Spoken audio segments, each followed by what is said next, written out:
c'est dangereux pour toi de travailler le fond sans la forme ou la forme sans le fond parce que les deux se complètent et t'aident à atteindre tes objectifs.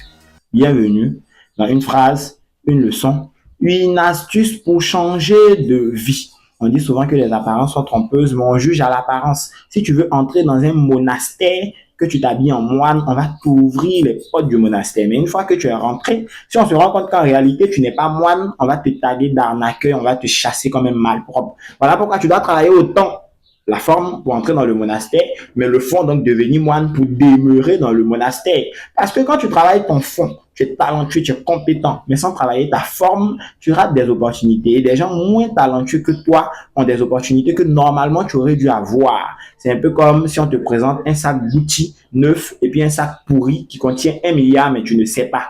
Tu vas forcément choisir le sac Gucci neuf, alors que le sac pourri a plus de valeur. Donc, le plus important, c'est vrai, c'est la valeur, mais travaille aussi ta forme pour faire savoir que tu as de la valeur. Maintenant, si tu travailles aussi la forme, sans travailler le fond, tu seras comme le moine entré dans le monastère, mais chassé comme un malpropre parce qu'on l'a tagué d'arnaqueur. Donc, le fond sans la forme, c'est invisibilité. La forme sans le fond, c'est arnaque. Mais fond plus forme te permet d'entrer et de demeurer. Donc, d'avoir des opportunités, de les garder et d'atteindre tes objectifs.